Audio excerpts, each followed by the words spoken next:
gentlemen, welcome to Pirate Radio. I am your host, Rudy with the Grievance. I am joined by a guy I'm proud to call a friend that I met here on the Twitters and all the things, Mr. Baker. So, how are you doing, buddy? Phenomenal. How are we tonight? Fantastic. So, let's just get this started with the most controversial topic I think I can possibly ask you right now. Are you pro eggnog or are you a rabid anti-nogger? I'm glad you asked because eggnog is fucking disgusting. Said it. Sorry. You, End of Jack, podcast. I just can't do it. It's just the texture, man. It feels like I'm drinking like sewer slime with a side of ass, man. It just doesn't feel right. Well, I'm going to be tore up for this one. Well, we'll just let the folks of Twitter have at you. Yeah. I'm refusing to call it X now. I don't care. It's the dumbest name you could have come up with. But Agreed. that being said, now that you pissed off at least half of Twitter, half of the people who are watching, at least, yeah, you've just been blocked by a whole bunch of people or something. Or they're just going to spam you.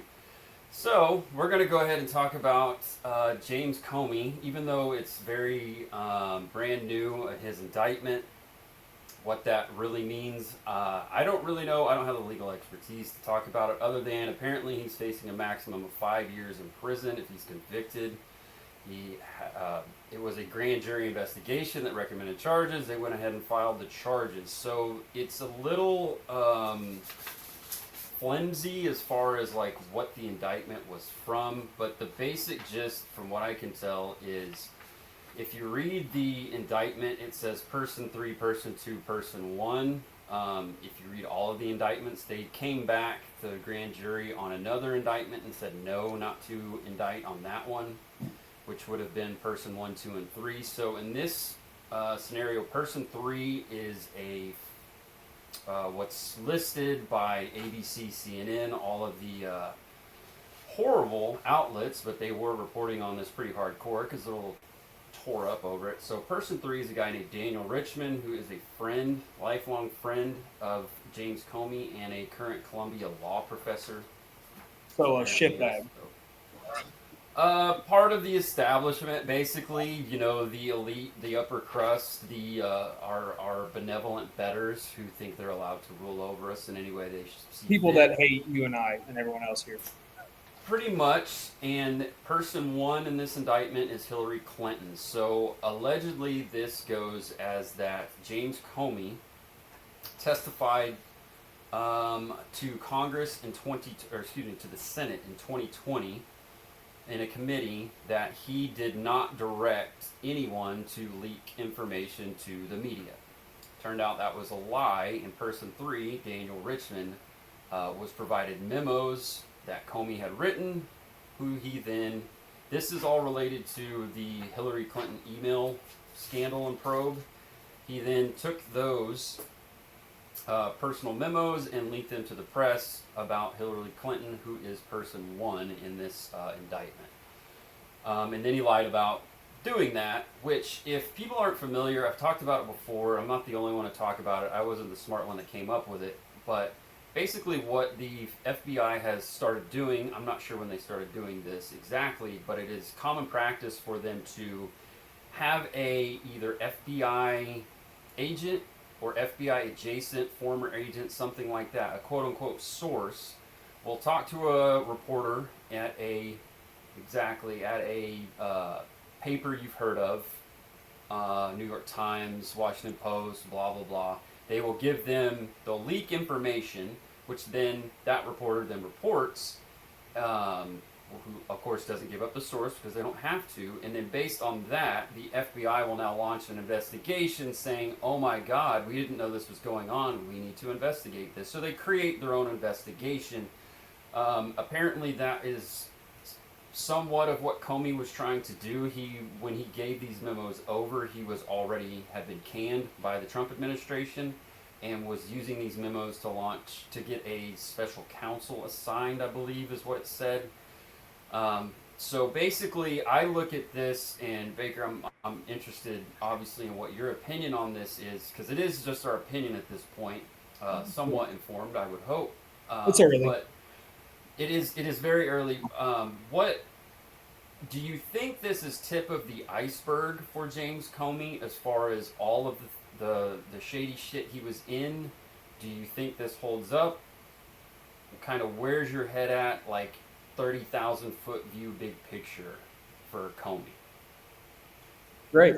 Yeah, absolutely. I mean, I guess I'll start with another thanks. It's fired up to be here. And whoever's watching, I don't have my X open on my laptop or my phone. So, um, but yeah, I mean, it's In my experience, it's best not to have that up because you get probably so, especially after my introduction here with citing on what I go. did with the eggnog. But I mean, yeah, you start off, I think how I would begin any type of dissection from my end is the fact that, I mean, yeah, they have created a scenario where they're manufacturing consent. Nothing happens by accident. There are no leaks. There's leakers, and we see what happens to those people. They're hammered with the Espionage Act and treated like scum of the earth by the state. These people only act. The actual leakers are the ones who get hammered. Your Snowden, it's the fake ones that, right? Yeah, Snowden and Assange. Look how they're treated. No, you're fine. Yeah, absolutely. That adds to it. I'm glad you did. But yeah, I mean, so it's my 30,000 foot view is the fact that this stuff did happen. These people deserve a punishment and need to be held to account for the crimes they committed against the opposing political party in Trump and in that whole scenario, and also us. I mean, we cannot forget that we are victims of these crimes as well. It's a molestation of our state and our institutions that operate well when done so in a moral and strict manner, adhered to the guidelines set before us.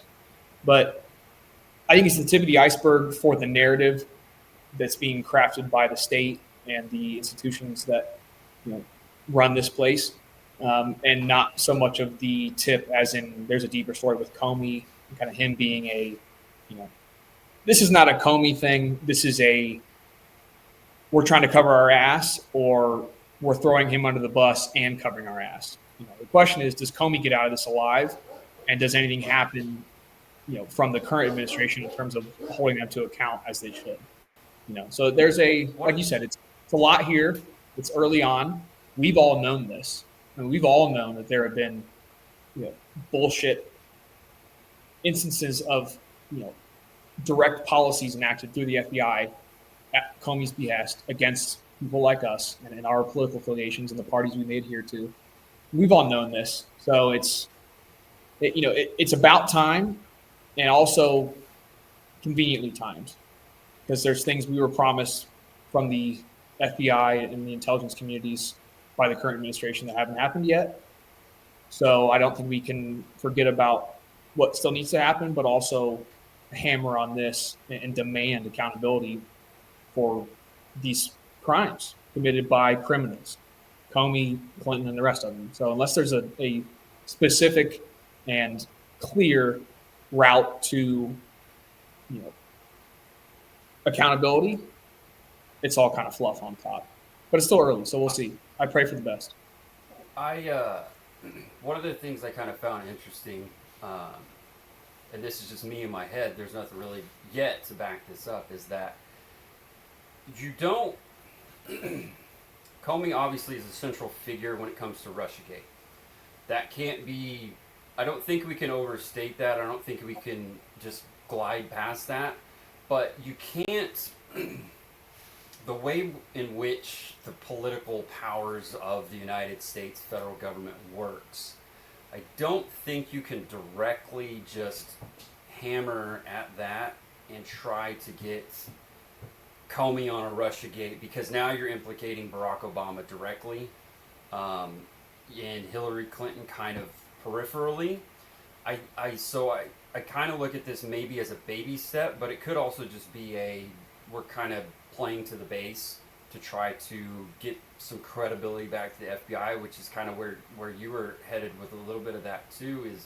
But what I found interesting is that if you go after him for what he did in regards to Hillary Clinton, you now are kind of playing to both sides, because don't get it twisted. The Clintons still are a major force within the political left in this country, and they're a major force when it comes to kind of old school, big donor, big money politics and power plays. Are they calling shots? Probably not, but there's not a huge gap between the Obamas and the Clintons. So if you go at Comey with this angle, there's no real reason for a Clinton to really say anything other than, yeah, that guy did me dirty, like I said back in 2016, and cost me an election. So you're kind of stroking the ego of Hillary Clinton in the Clinton, circle. So I kind of thought that was interesting, and I want to believe that this is one lily pad away, or maybe three, from a full-blown Russiagate. We have to remember too that, was it Pam Bondi? Or maybe it was, no, it was fuck. Oh shit. The chick from Hawaii, who I can't remember her name right now. Tulsi. Yes.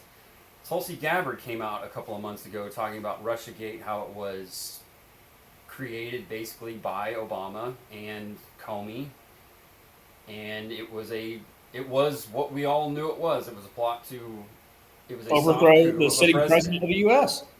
Correct. So, yeah, correct. So, is this a predicate for that? That's kind of my thought, my view on it. My 30,000-foot view is, we're going to come at this guy, and we're going to come at him hard. We're going to come at him soft, and we're going to come at him hard. And we're going to make it really, really, really tough for anybody in his orbit to be on his side. Does this mean Barack Obama's in the crosshairs? No. Do I believe he's in the crosshairs? No.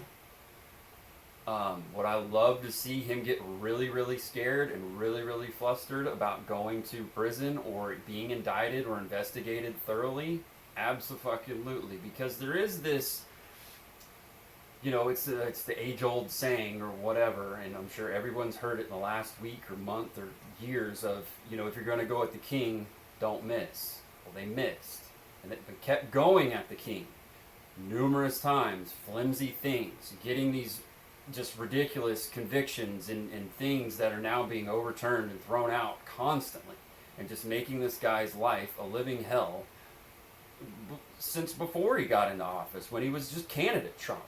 And they threw everything they could at the guy, and somehow, some way, despite what anyone might think about Donald J. Trump politically or even personally, you have to tip the cap to the guy, because he's not giving up. He's never given up, and he's in the White House right now. He regained power. I don't know how he did it. So I think we can only view these things that if it was me or us and they came at us, what would we do? And personally, I would use every lever that they used against me. I would turn it all to the outside, or however you want to view it, inside, outside, whatever. And I would use every single one of them every single time I had the chance. I agree. I don't know. I'll turn it back over to you if you got anything to add to it. I mean, not much, but just to expand on that, which, I fully agree. I'm like, that's what needs to happen. If you're going to have a society based on a constitutional code as we have, or a code of just ethics and morality. These people have committed crimes, like you said, that we all know happened.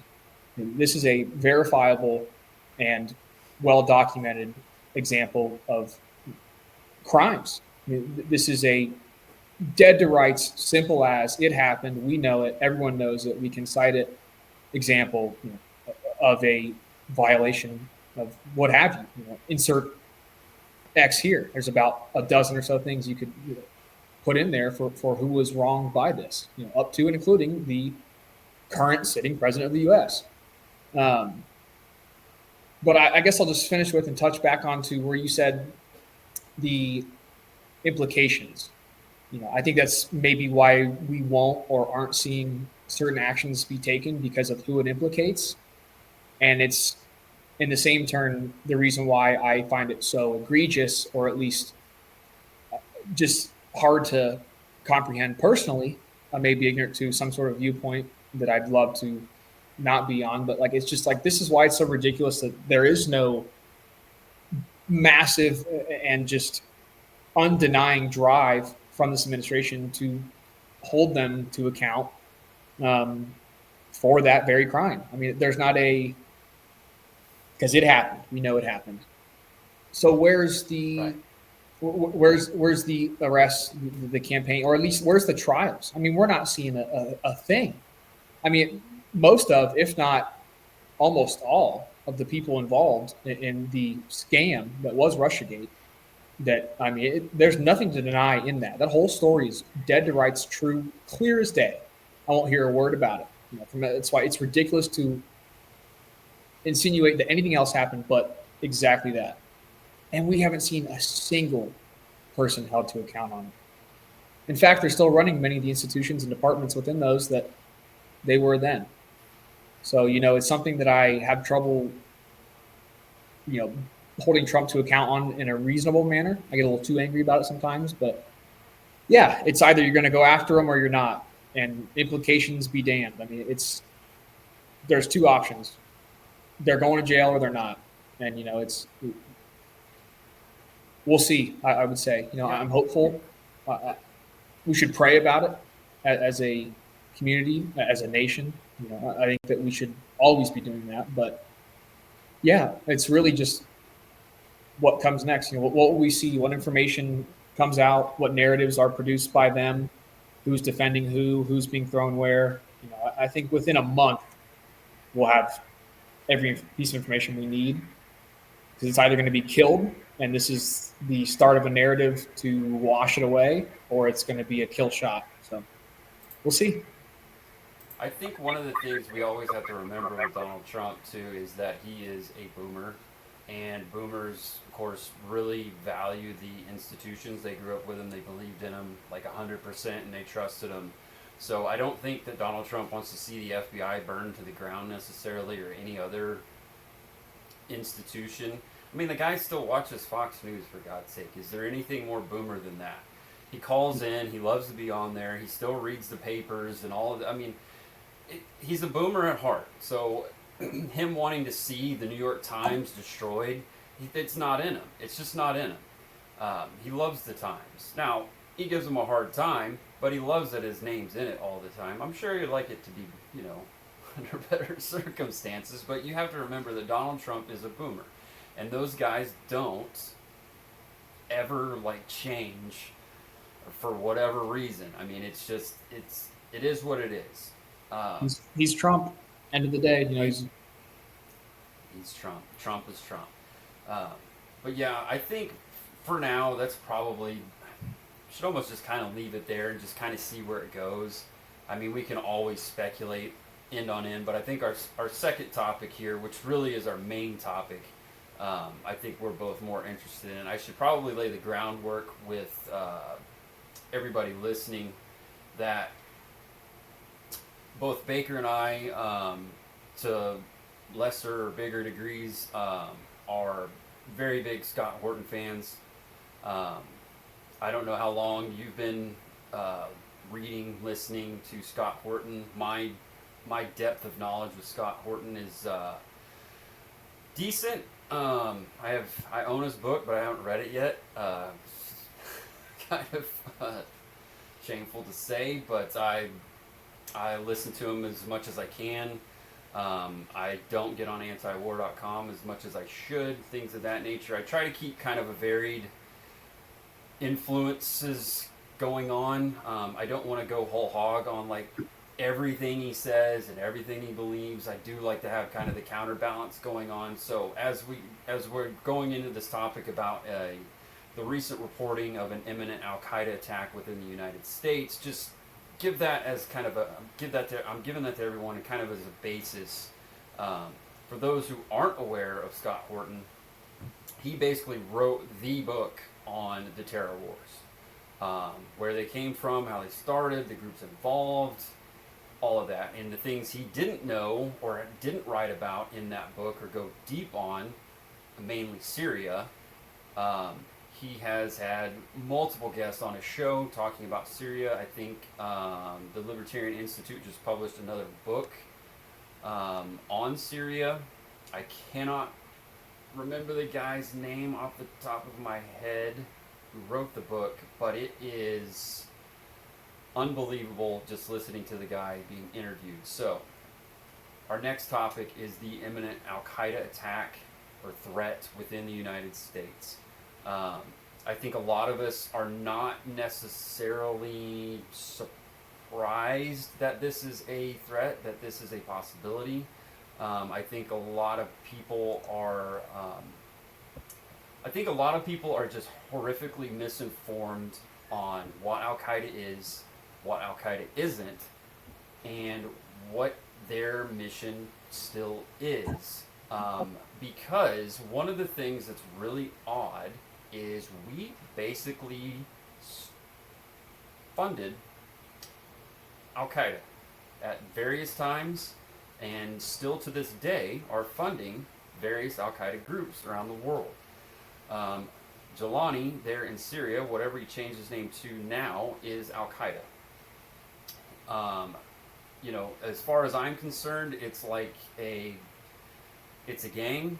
I don't think if you're a Blood or a Crip, like you believe in the mission, whatever that is, you kind of blood in, blood out. But when you're talking about like a true, actual religion like Islam, you're kind of in. If you're literally waging war against the infidels, against the invaders in the name of Islam and Allah and whatever, I think you're kind of in. You can't say that guy doesn't believe, and I don't think you just one day wake up and go, you know what, I'm kind of out on the whole Islam thing. I'm going home. So, yeah. Jelani, yeah, I think your head all of a sudden is detached, if I'm being honest here. So, like, to think that Jelani is some sort of, like, reformed Al-Qaeda terrorist or ISIS terrorist is just ridiculous. So that's kind of where we're at with Al-Qaeda more broadly. We, at one point, had partnered with the Houthis in Yemen to stack Al-Qaeda bodies because they're not fans of them, and now, up until recently, we're bombing the Houthis in Yemen. So it's this very kind of weird whack-a-mole almost of where we're spending money, where we're not, and that's before we get into like the very deep early beginnings of the Al-Qaeda Mujahideen in Afghanistan up through Chechnya. Both Chechen wars were involved there, the Serb wars, the Yugoslavias. I mean, everybody, I think, listening to this has heard Rob O'Neill tell his story about being in Afghanistan and seeing a red-headed white guy who was a Chechen fighting for Al-Qaeda or basically fighting against us in Afghanistan. And everybody, I remember the first time I heard it, scratching my head going, why the hell would a Chechen be in Afghanistan fighting the United States? That makes zero sense. We're not Russians. The Russians are not on our side. That makes zero sense. And then, just like the red pill in The Matrix, once you've seen it, once you know, you can't unsee it. And that was because we were funding Al-Qaeda and Al-Qaeda direct affiliates in the Chechen wars against the Russians, the newly minted Russian Federation, to destabilize Russia post-Cold War. And it backfired on us. And then those assholes were in Afghanistan firing at us on the side of actual Al-Qaeda and Osama bin Laden and I guess technically the Taliban, although that's kind of a shaky argument. But Right. They were fighting against us. So, all that being said, in my short little synopsis, which was actually really long, the imminent Al-Qaeda attacks, I know that Jesse Bronco did a video about it, talking about how he had inside information. Jesse Kelly, if you're not familiar with who Bronco is, he did a video about it. We're getting some pretty good chatter. And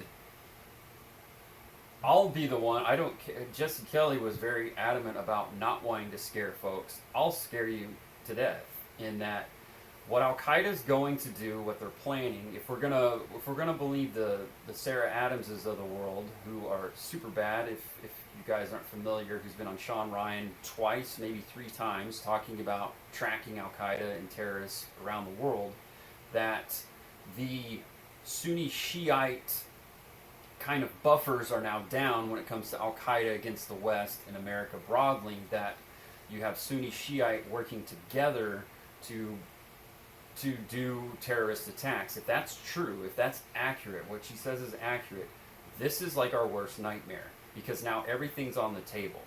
Not only is everything on the table here in the United States, but Saudi Arabia needs to be very scared, very worried, because it's in their backyard.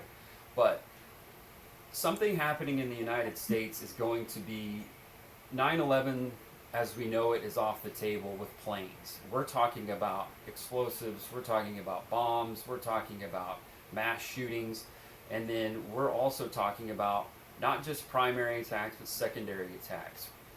Secondary attacks are going to be, and this is one of the things Jesse Kelly talked about, was that allegedly they've been stockpiling first responder uniforms, ambulance drivers, police officer uniforms, firefighters uniforms, so that you're going to cause an attack, which obviously you will have a response from first responders for casualties, for fires, for any number of things.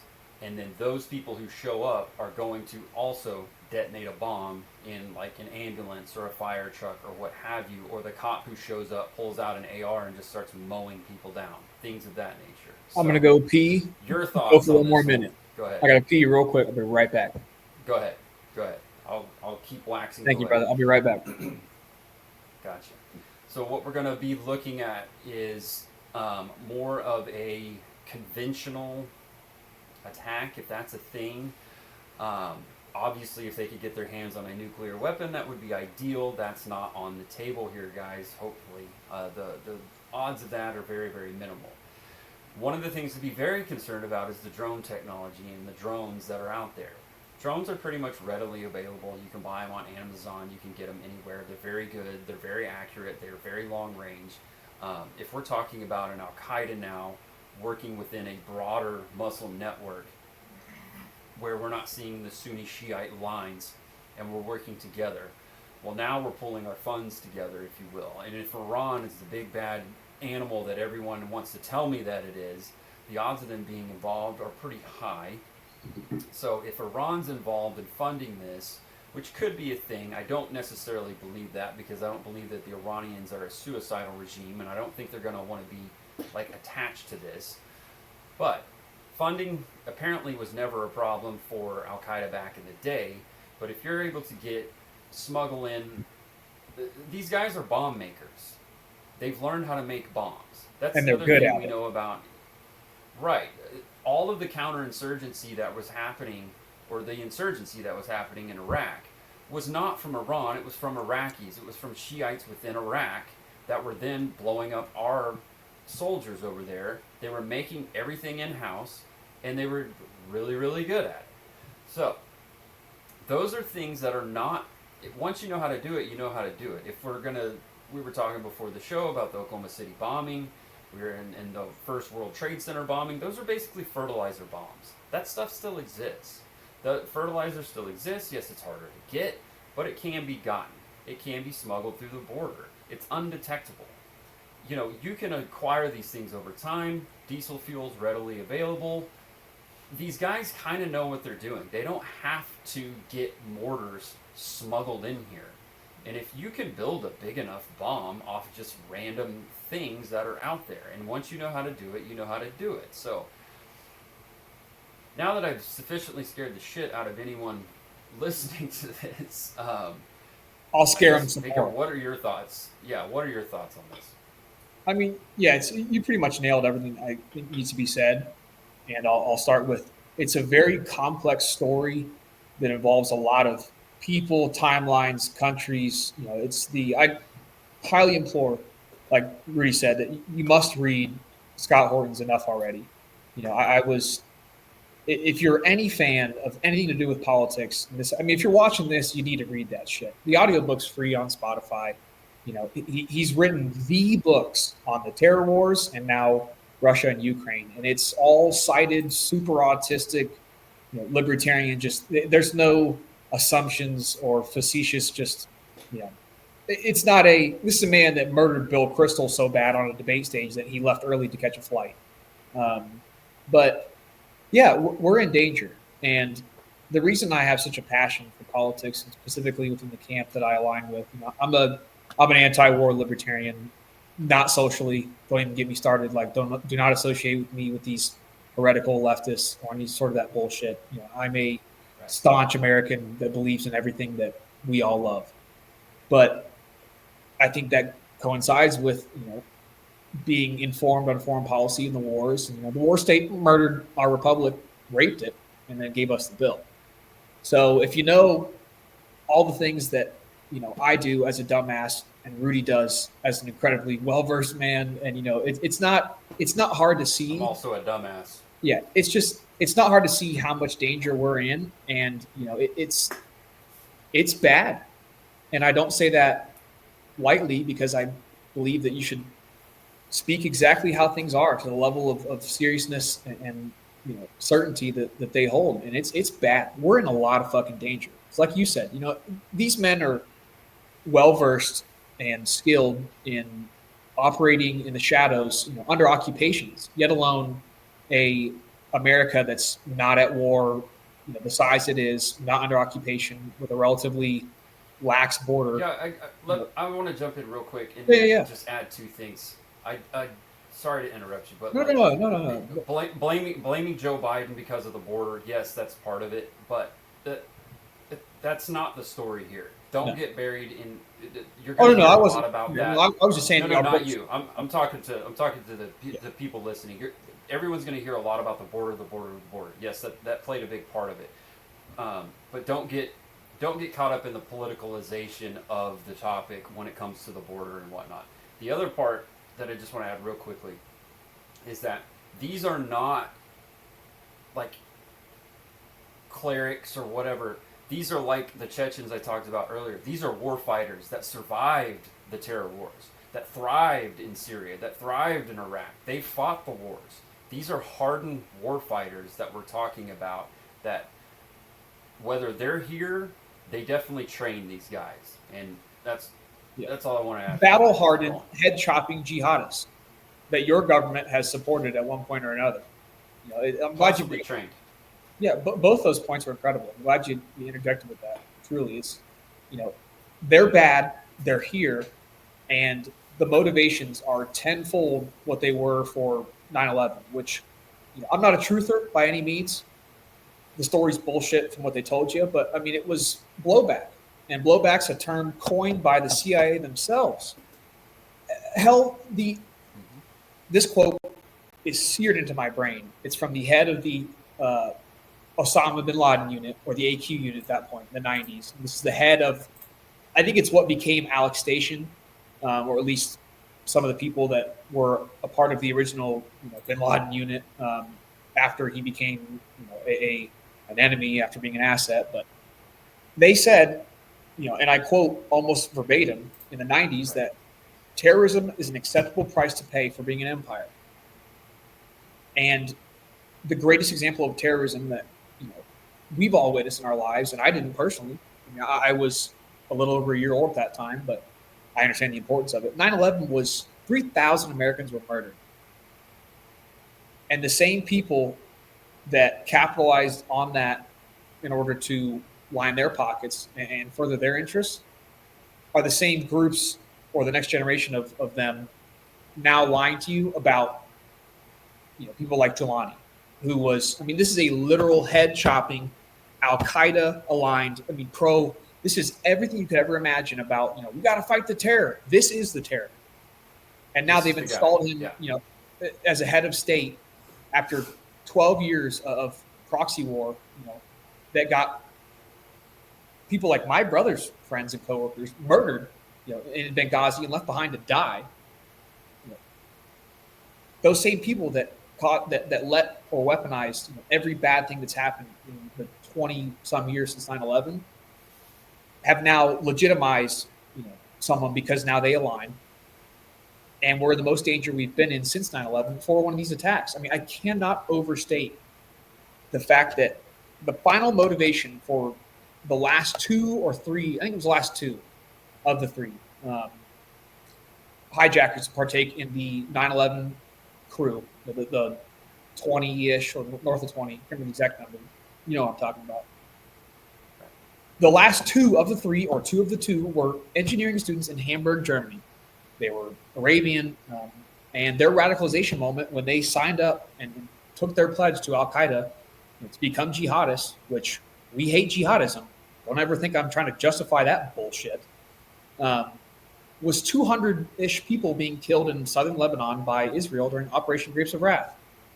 Might be a different operation name. I'm pretty sure I'm right on that. It's hard to remember all these names, but 200 people dead. That's it. That's it. That was their final motivation. There's about that dying every day in Gaza, and yet alone the massacres. And I'm not I may be new to some people. Don't ever confuse my realism for sympathy or empathy or allegiance. I'm an American first, and that's why my views are the way they are, because my job is to fight for a current state and a future one where Americans are safe. And right now, we're endangered currently, and will be tomorrow, by our government for these same exact policies, by legitimizing terrorism and not acting in a proactive manner at home with that threat that is very real. I mean, it's we're not doomers here. We're not schizos, but you're in danger, and it's bullshit. And that's why I stand where I do, because it's in the highest levels of treason you could imagine. I mean, Russiagate might even pale compared to it. You try to overthrow a president, or you're legitimizing and funding literal head-chopping jihadists that have at one point or another fought against or killed American young men that were lied to in one way or another to justify their mindsets to a point where they were encouraged to sign up and fight and die for our country, because that is what needs to be done sometimes. You have to have a population of men that believe in America more than anything else. I do. I know you do. And most of my generation does, because of shit like this. And the worst part is, when it does happen, they sweep it under the rug and tie their narratives in to further the bullshit leading us here. The Orlando Pulse nightclub shooting. I mean, horrible tragedy.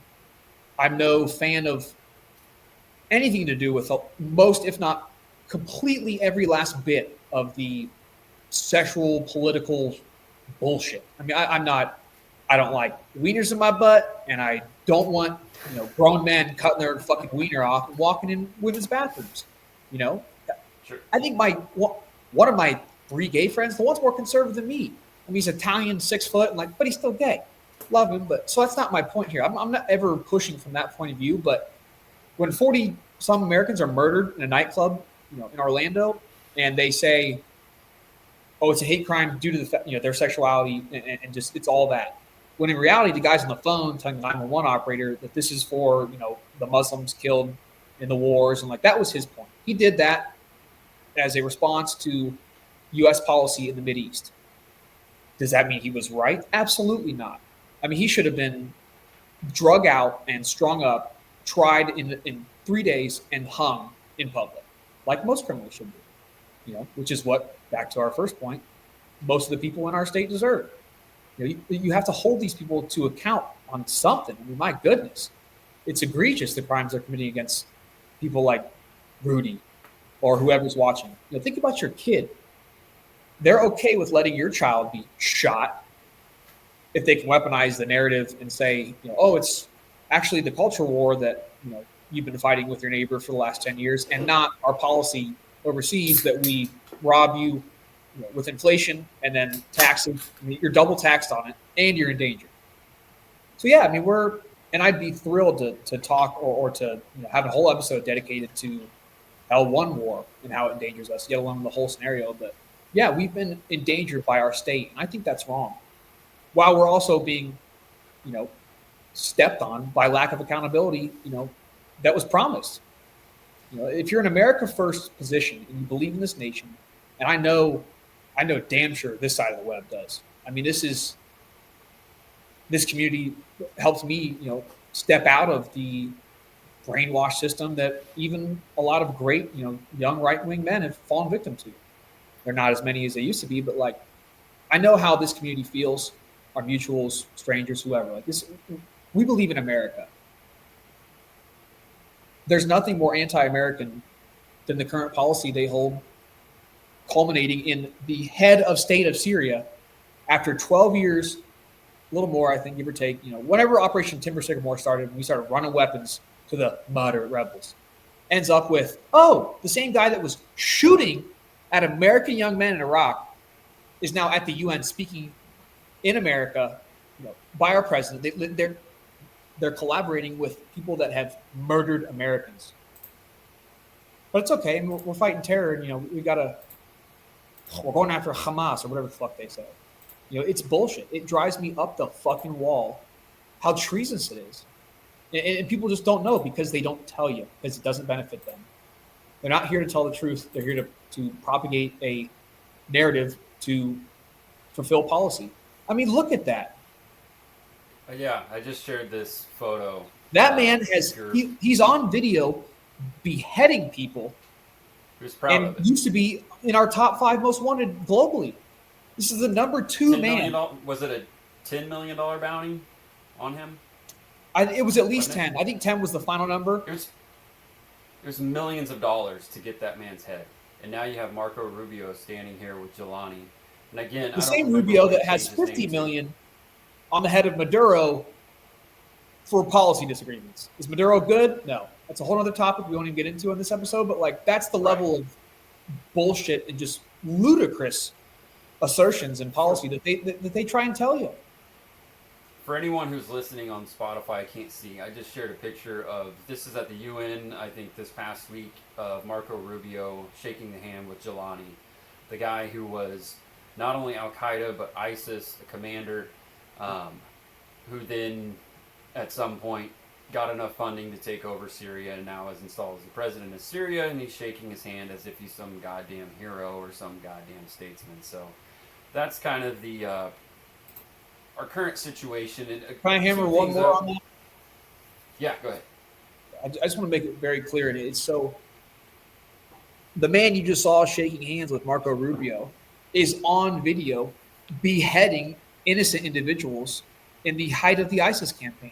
We all remember how brutal that was because we all saw it because their media campaign was relentless. I mean, these were the worst of the worst who came to be due to direct policy or lack of proper policy by the United States and the Mideast, and then now are legitimized. But I mean, it is insane. I cannot say it enough how pissed off you should be that picture right there exists. That is high treason.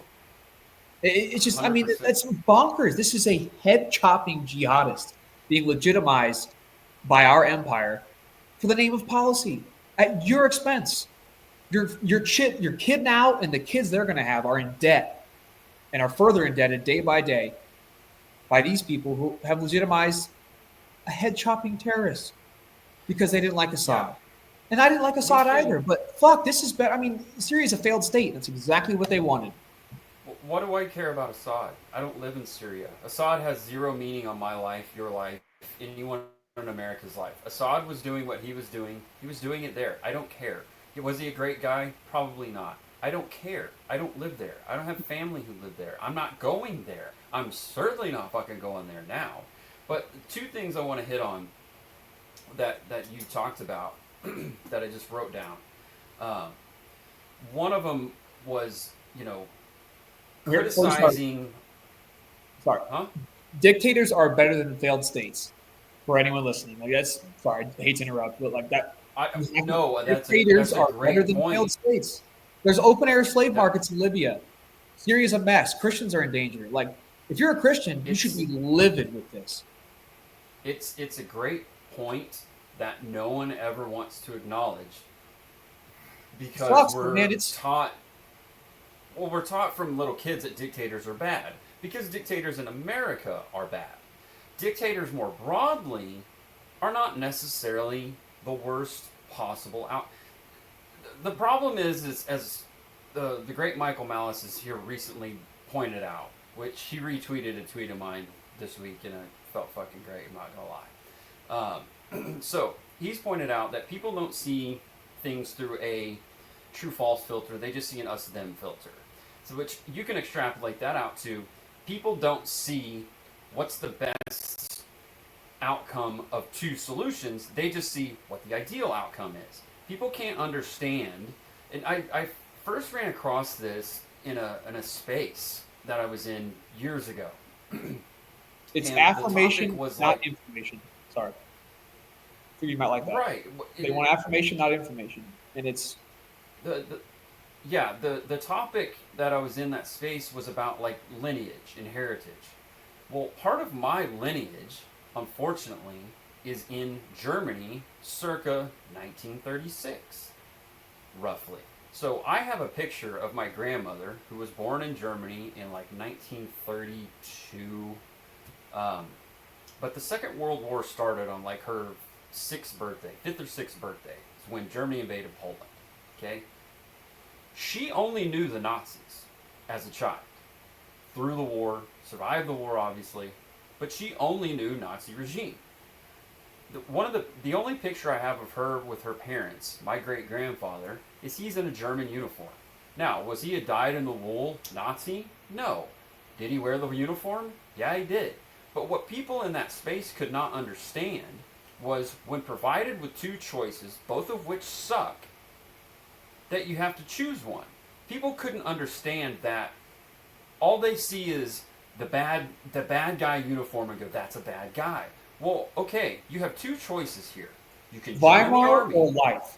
It's I mean, yeah, they you don't join the army, or you go to concentration camp and your family goes with you. There's not a third option of like, I'm a pacifist. I'm just not gonna. That's not an option here.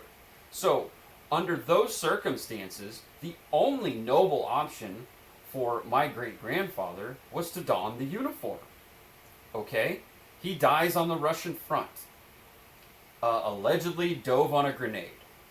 Don't know that that's factual, but hey, those are two noble decisions that had to be made for his family to survive and for the men of his unit to survive, who were probably a lot like him, where they had a shitty. You got two choices and they both suck. One just sucks a little bit less. He ends up on the fucking Eastern Front. Not a place you want to be because you can't even turn yourself in. You can't surrender because that's the last army you want to surrender to. Those butchers and rapists. So, death the two in the things I wanted to Donbass. touch on. Death in the Right. Donbass was better than, the chance at risking it on the Weimar Germany. Think how bad that has to be when death in combat is the better option, or the one you're willing to risk as a father to chase after a better world for your daughter. Like, that's how bad things were. And that's where, like you said, people have a hard time understanding. It a lot to do with how, our information system works and our public schooling and the whole nine. And, I'm not a fan of Nazis, dog. I hate the fucking government, especially a centralized social state. But we have to be real. And if you cannot genuinely put yourself in the shoes of another human being, then you can't be reading history with any sort of legitimacy. And Right. Daryl Cooper helped me a lot with that. And, he starts off his phenomenal podcast. It's 27 hours on Israel, Palestine. It goes right up to the founding of Israel, nothing after. He's got separate things on that. But, the first 20 minutes is just discussing life for a Jewish family, specifically one of the daughters, during that era. It's brutal. And it is gut wrenching. It's horrifying. But it's great in what he did, because I remember listening to that and I was walking and I stopped when he got to the, now they're coming for you part. That was brutal. So the two things that I wanted to touch on that you were talking about is the and I understand why we all need to do it at times, is the where we're coming from, because people don't know me. They don't know you. They don't know your history. They don't know who you are. I mean, the people that know you know you. The people that don't know you don't know you. But the reasons, questioning whether it's the government of Israel, the government of the United States, the government of the United Kingdom, any government, the reason we do, especially here with our country, the reason we do this is not because we're dickheads or assholes or anti-Semites or we just hate everything. The reason we do it is because we love this country, and we love what this country is, what it's been, what it will be. We just want a better version of that thing. We don't want our friends and sons and daughters dying in some hellhole, some sand trap, because we're funding both sides at different times. Why did Joe Kent's wife die in Syria? Correct. So we could prop up some butcher there. That's ridiculous. And the other thing I wanted to point out, you mentioned Benghazi. We're fed, so many things about Benghazi, and it's Benghazi, Libya. You have open air slave trade going on. I'm not exactly sure the motivations for overthrowing Gaddafi. There's a lot of things you can point to. A lot of them make sense. But one of the other things that makes sense is when you realize that they were running fucking guns, they took basically his armaments and then ran them over to Syria to fund that war to overthrow Assad. Now, I'm not sure why we're overthrowing Assad. I'm not sure why we're overthrowing Gaddafi. I'm not sure why we're doing any of this. Sure. Does it make sense with the clean break strategy and all of those things that were written and talked about and out there that you can read and that people signed off on, and that the powers that be over in certain countries in the Middle East, in and around the Levant, said and have said numerous times and have propagated all of those things? Yes, it's out there. Israel's become this like third rail in the world because of their own actions. It's not anything I did. It's not anything Baker did or is going to do. It's not anything that Scott Horton or Dave Smith or Tucker Carlson or Daryl Cooper or anyone else has done. They've painted themselves into this PR or ideological corner. Again, I don't really care what Israel does. I really don't. I don't live there. I don't plan to go there. I wish the best for their people. I just want to stop funding what they're doing. I don't know why I have to pay money to Israel, or why this country has to send money to Israel, who has this, as I'm told, a very vibrant economy, a very good economy. They are the only working democracy in the Middle East. Good for them. I don't buy into democracy, but hey, if that's how you want to run it and people have voting rights, or voting privileges, got in an argument today about that, so it's on my brain. If they want to vote, they want to do this, they want to be accepting of all the LGBTQIA+, which is a weird argument for Israel to make about how much they love trans people. Don't really understand that either, but hey, not my country. Don't fucking care. Do whatever you want. I don't want to pay for it. If you want to ethnically cleanse Gaza, which I wrote an article about on a Substack for the first time in a year, of do it on your own what you fucking time. need to do to preserve your country and your way of life and your people. Have fun. Take pictures. Do whatever you have to do.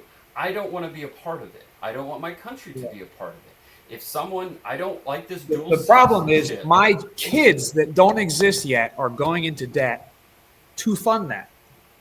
Right. The motivation is true. That's the biggest problem. It's for them to do that, we have to weaken our country economically. I don't agree with that. I don't want to fight terror wars anymore. I mean, we spent all of this money fighting the terror wars. We're still fighting the terror wars, which so many people don't even understand. That we've been in Somalia for almost 25 years fighting a terror war, and no one even fucking knows it. And we're spending all of this money Vietnam for Somalia? Yep, and Trump already broke his record this year. He broke his record that he set previously in the last year of his administration, the first go around. He broke that record for airstrikes.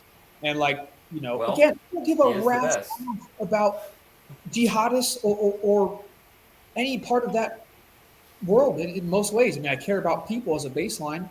I try and live Christ-like. I'm a filthy sinner, but man, like there's a man, I have a basic level of respect for human life. Now, if you want to take mine, you know, I'm pretty good, out of the draw up to the A zone, man. We can shoot it out, but the motivation is truth, and on top of that, the truth benefits Americans, and right now they're lying. They've done it's. You hit a couple really good points there, but I really want to hammer on the fact that they're doing nothing but lying, and the motivation for us is truth, and truth is what matters. My opinions are worthless. They all are. I'm not here to give an opinion, and if I do, it's in the proper context, and it's unbelievably egregious to the point where I struggle to put the words together in a manner that makes it hit hard enough that any of you can truly understand how insane and treasonous it really is. Because that's exactly what it is. It is treason in the highest levels, at every level, to the detriment of your kids' kids. I don't have kids. Let's just And go back to the shitty situation. You've got two choices, okay? Let's tie it back into that, and I'll tie it back into the Al Qaeda thing and the imminent attack. If you are, I need one line to run on because I'll just tangent my ass off. So, thanks for reeling me back in. No worries. I do the same thing. I have plenty of experience trying to reel myself in. So, I'll tie it back into this. If you are, okay, we can all agree that the Middle East is not anywhere we want to live. I think we can all kind of wrap our heads around that. Israel might be okay, but by and large, we're all staying put. So let's say you are someone in Syria, which is a failed fallen state. Syria, Libya, Iraq, Afghanistan, Iran, Yemen, insert shitty country here, full of sand. If you're that, and you've had American soldiers, NATO forces, whatever, Western forces in your country blowing up your buildings, blowing up your friends, blowing up your cars, destroying everything, and that's all you know, and what are you going to do? Go work at the local fucking McDonald's? Or are you going to pick up a rifle and join the local militia, the one that you align with? You're going to join the local militia. You're going to be pissed off too. Imagine being, I'm 41 years old, I'm not 18 anymore, but I remember being 18, 20, 21, and you're full of piss and vinegar, and you're ready at the drop of a hat in a bar to fist fight somebody.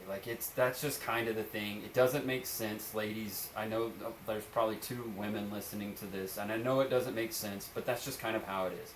So now, imagine you don't have any prospects other than you could join the local militia or terror group or whatever, and you're pissed off. And you're pissed off at Americans. And not only are you pissed off at Americans, you're pissed off that America is on your holy soil in Saudi Arabia. So you're pissed off at the Saudis, you're pissed off at Americans, you're mad, you have no prospects, but you have this AK-47, and you have these guys that tell you this is the way, this is the path. You're bought in. Okay, now you have this opportunity to go to the West, be that the United Kingdom, Germany, France, wherever, United States, and what we're going to do is we're going to provide you with a house and funding and buddies. You're going to go there. You're going to live the Muslim life. You're going to live according to Islam because America is a free and open society. And we're going to plan and we're going to plot and we're going to wait. And you're going to get that vengeance. Are you fucking in? Yeah, I'm fucking in. I got nothing here. The shittiest apartment you can imagine in the United States is better than the average hovel over in the Middle East. And now you're pissed off. Let's go. It's not like you got a wife and kids or any prospects for you're going to be a titan of industry over there in Baghdad. Fuck that. When do I leave? I'm going. So who's not signing up for that? Yeah, I mean, I'm so glad you hit on that, and I hate to interrupt, and I'm not, No, you're but good. It's exactly that. You've given them nothing. And I mean, you laid it out perfectly, and that's the point that so many people have never seen or don't understand, and that's one they try and hide in every way they can because it's exactly that. It's policies that have radicalized people against us to no benefit, for us, none. You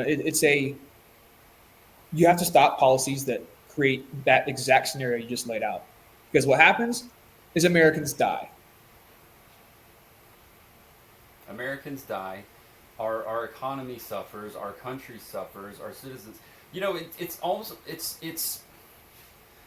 I realized a little while ago. I don't know how long ago it was. It was fairly recently that one of the problems. I think it was the Ukraine-Russia stuff, and that people in the United States cannot, by and large, they cannot see things through the lens of another country, people, whatever. And it's kind of a good thing because that means we're so safe and we can take things for granted. But it's also a really bad thing because you can't understand the motivations of another side. And so when you can't understand the motivations of another side, you're very easily duped into believing basically just propaganda of the United States and the government and what they want you to be behind. So it's like, we need to bomb Iran. Okay, why do we need to bomb Iran? Well, they have nuclear weapons. I don't think they have nuclear weapons. Well, they're really damn close. They're enriched up to 60%, and you're like, oh my God, 60%? That's really close to 100. Not even knowing what the hell that means or how hard that is to get, or it's 60% and 90%. Yeah, that's not far away, but that's not ICBMs hitting San Francisco and New York or because they don't have them. They have ICBMs. No, they got what is in danger is American troops in Qatar and in every other Middle Eastern nation with massive bases. And CENTCOM's based in fucking. Those men are in danger, from medium-range ballistic missiles. You're not in danger from a nuclear armed Iran. But they're really not. That's the whole thing. Is like if the Iranians were suicidal, why now? Why if they were truly fundamentalist, suicidal maniacs hell bent on destruction of this, that, or the other? Why would they sign a deal with the Obama administration? That makes zero sense. Yeah. 0 cents. Now, you don't have to like Obama. You don't have to like the Obama administration. You don't have to like that deal. You don't have to. It makes 0 sense that in 2014, whenever that was, that they actually signed the agreement, to 2025, even though it's the same leaders, it's the same leadership, all of a sudden now they're like, yep, now we're all going to die. Where's that button? I'm going to hit it. But until the JCPOA was thrown out, they stayed at the 2 to 3% enrichment, which is like the just power generation. It's a latent deterrent. That's they hold a latent deterrent, and that's their policy. And like you said, why, if they were as claimed, we'd have had a full scale exchange of weapons, if not an outright long war, with them in some way. Like it would have happened by now. Like you hammered the point that needs to be said on that right there.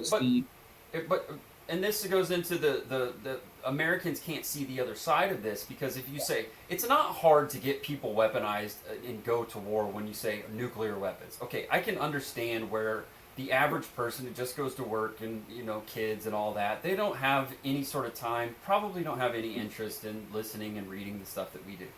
But the other side of that, they can't see the other side and go, well, wait a minute, what if I was the leader of Iran? Would I be just signing my death warrant? These guys aren't foolish. They're not stupid. They understand that if they get a nuclear weapon and use it, that would make them the second country to ever use a nuclear weapon in a war.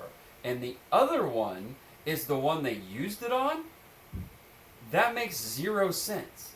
It makes 0 sense. So if you're fundamentalist Muslim and you're holding on to a country and you have any sort of trappings of being in power of a country like Iran, why would you give that up? And why would you just suddenly decide, I'm going to give that up? And then the other side of that is, if I am the leader of Iran and Israel starts attacking me basically out of nowhere, and then the United States, bunker busts or whatever the hell they did to the underground enrichment facility, well, fuck yeah, I'm getting a nuclear weapon now, because look what happened with North Korea. There was so much heat on North Korea and getting a nuclear weapon, and you better not do it. And then they got a nuclear weapon, and now what? Well, I guess we can't do anything to North Korea. Yeah, because they have the Trump card, pardon the pun. nuclear weapons. I made this point years ago in one of the Liberty happy hours. I said, and this was again with Ukraine, Russia. I said, nuclear weapons are defensive weapons. Yes. Everybody saw the horror. Yeah, once you had nuclear proliferation and the ICBMs came along, and between us and then the Soviet Union, now Russia, they became defensive in nature, period. These are not offensive weapons because these are world enders. Everybody dies, no one survives, and you better pray to God you don't actually survive because it's going to suck. These are defensive weapons. So once you understand that, maybe that's why people can't understand why Iran has... If I'm Iran, I have to get a nuclear weapon now. I fucking have to. You've painted them into a corner where they have to get a nuclear weapon because they can't trust Israel not to bomb them, and they can't trust us either, who allegedly were in legitimate talks to find a deal, and then we bombed them because our ally bombed them, who probably did that just to submarine the fucking deal anyway. I don't know. That's me just going off in the left field, but no, you're spot on. If you can't understand the motivations, or at least the basic impetus of why you might want to do something, then you're going to be the fish on the hook every single time one of these things comes down the pike of, we have to cause X, Y, or Z. And it's like, we have to overthrow, Assad because he's a bad guy and he imprisons his people. And it's like, well, yeah, so's the United Kingdom right now. And are we gonna go fuck them up? I mean, they could take a third L from us, or Germany. There's no freedom of speech in Germany. I mean, they're locking up political opponents left and right all over Central and Eastern Europe. Exactly what dictators do in Iraq under Saddam, in Iran under the Ayatollahs, any number of places. Or fucking China, for God's sake. But Iran is the problem? I don't get it. I'll extrapolate just a little bit, but I mean, you really, like everything else, you hammered on all the necessary points within that. And really all I can add to it is the fact that you have to understand incentives and where they are and where they're not. We know these people don't fucking care about us. It's the same. I see too many people, not saying anyone here specific, and probably actually no one watching this, but, on the right that will scream, about the state and their actions in condemnation on one hand, and on the other hand, they'll support that same state and trusting their information, and wholeheartedly get behind them on shit like this. If the baseline is we understand these people don't give a fuck about us, and they don't in any manner. I mean, look how the status quo right now. Does anyone want to try and argue that the state is acting in our interests, yours, right? And no, we know that's not true at all, and it never will be. But they lowered interest rates. Yeah, it's like, so those same people, you're going to toe the line, whenever your party's in power or they say the one thing that you agree with and you just fucking throw your hands up and we're on the train for the state. No, and like you said, it was a great point, and I'm guilty of it myself. I'm not, I hope I'm never lecturing a soul ever. I mean, I am a dunce, human, sinful as could be, but, it's the truth that matters, and it's the truth that brought me to where I stand, on any of these subjects. And it's the fact that the truth is that they're not telling the truth. They're lying about it for, an incentive that doesn't involve you. And when you apply that lens to everything, it's easier to see. And, that's all that matters is the truth. And everything you said right there was a pursuit or the truth. And, when applied to the Iran situation. And there's a reason that's not the discussion being had. It's the Iranians are a threat, and they're the largest sponsor of terror in the world. Everything else be damned. And again, Rudy and I are. I love that you said it. Like, you will never catch my ass trying to live somewhere in most of the Middle East, if not all. I would love to visit and maybe live in the Holy Land, but that's kind of an issue now. I don't think I'd be really welcome in that part of the world. But yeah, it's you have to apply a lens of truth and the not truth, fiction, lie, false. It's that's all that matters. And when you apply it to anything they say, it's not going to line up, and it's going to bring you to a position where it's challenging, most, if not all, of your preconceived notions of what is true and what's not. And until you're doing that personally, or until we're doing that as a whole or majority, or you know anything close to half of society, it's going to keep right on rolling. They have to. That's why we're doing this. It's the information war. Yeah. I mean, we're doing this. I do this because it's like it's a release or something. Yeah. I don't know, a weirdo, but like it really is akin to the red pill moment, And I did a couple of 3 episodes ago. I can't remember. I did one where I talked about like my own red pill moment. It was kind of dumb, but it's like it's one of those things of my red pill moment was the government stance on marijuana, and what they would tell you was so bad about marijuana and the whole Reefer Madness movie. It's just so ridiculous, and I just remember thinking, like, if they would lie about this little thing, what won't they lie about? And I remember Dave Smith talking about this, I don't know, some months back about the red pill moments when you have those. Once you see it, you can't unsee it, And I think he was talking about like the modern schooling system and what it's based on, and it's like once you once you see that kind of thing, the veil is lifted, if you will. Much like with the Al Qaeda stuff, of like once the veil is lifted and you start peeling back the layers of that onion, you can't not do it.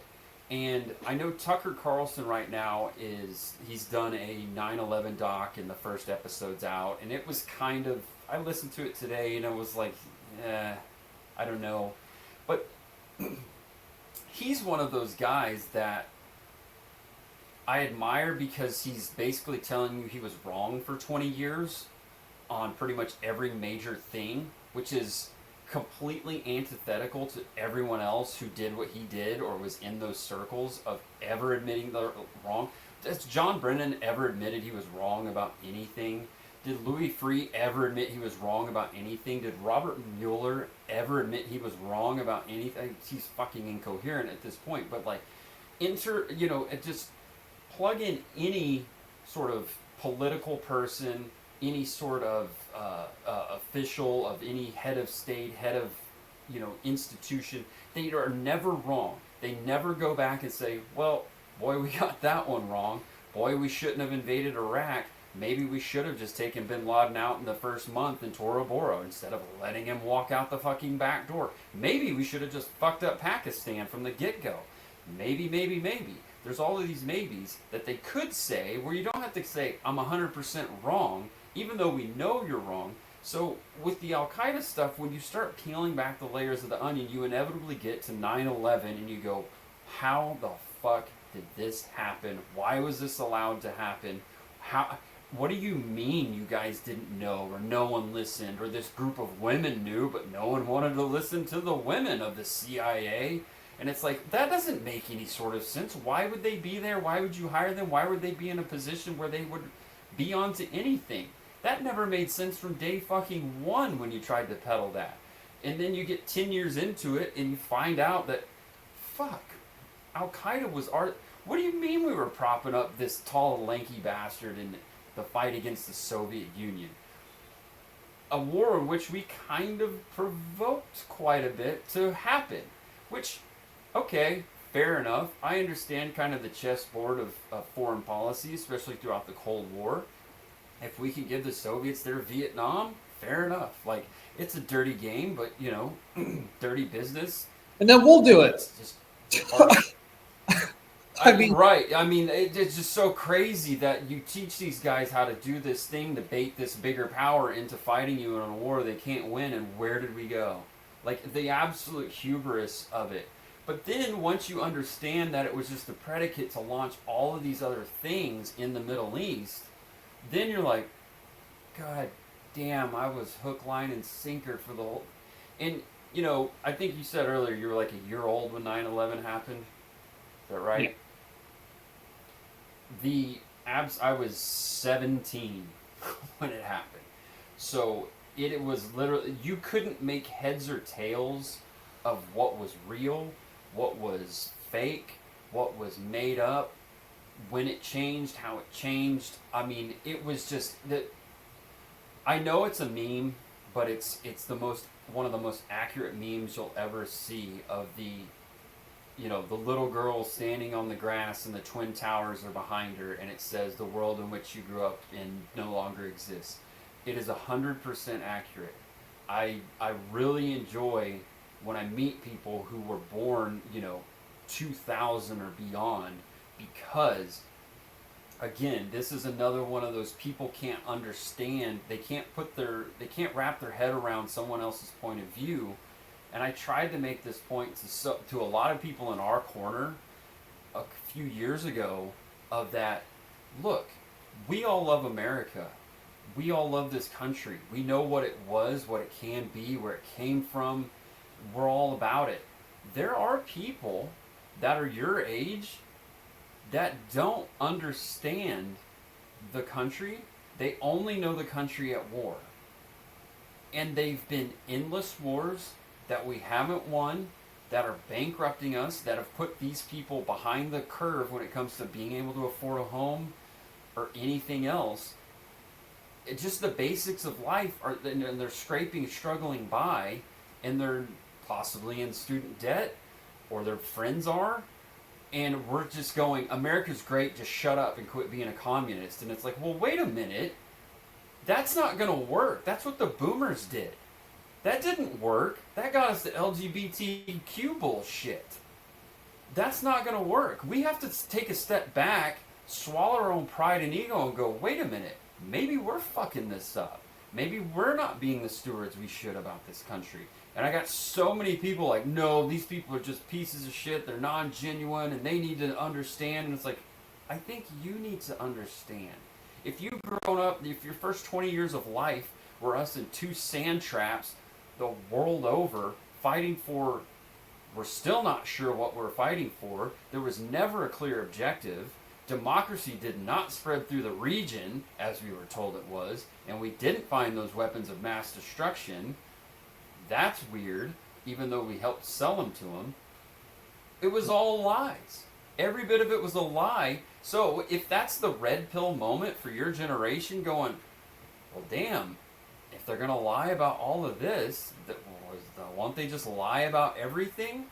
And like you've been talking about, it's about getting to the truth of things. Now, the truth sometimes is clouded in some fog of war, if you will. But, you know, I think it's General, I can't remember the General McChrystal, not McChrystal, that one. But it's like, you know, time has won more arguments than anything ever. And it will always win arguments. Because the time will tell you that, yeah, you can't win in Afghanistan in a prolonged war. You can't take the country over. Yeah, you can't just overthrow the Sunni minority government in Baghdad in Iraq and have it work out well. Of course Iran's going to make it a proxy. They're all Shiites. And you overthrew the one keeping all the Shiite assholes down. What did you expect to happen? So, yeah, I can see how growing up in that world will make you kind of jaded, you know? And you know, this whole tolerance bullshit, too, getting back to the Al-Qaeda attack stuff, I think that is one of those, like, can we be non-tolerant to, like, Islam again? Like, that was one thing where, like, post 9/11, it was, like, almost instantaneous. Maybe we had 3 days where we kind of looked at, guys rocking a turban, speaking Arabic. We looked at them side-eyed, but then we were told, no, you're just being a bigot. Don't do that. Don't profile, because profiling's bad. I was like, I don't know. Wasn't a lot of dudes named Dan flying those planes into the World Trade Centers and whatnot. So, I don't know. Maybe we profile this one time. Just a thought, but... So, maybe we profile just this one time. I don't think there's going to be a lot of guys named Steve taking AKs and shooting random innocent people in the name of Allah, but I could be wrong. But they'll shoot Steve, who bought into every narrative on every war for the last 25 years, while they shipped guys like, Muhammad in. That was the deal we got. Nothing was conserved. Right. The economy's in the tank. You got 37 trillion in fiat debt that they're just continuing to double down on by the day, which inevitably has to pop at some point. They've created this artificial cabal of, oligarchical war empire that they built, at the expense of our republic, your future, mine, everyone else's, and what do we get out of that? Nothing. Where's the literally nothing to show for it? Even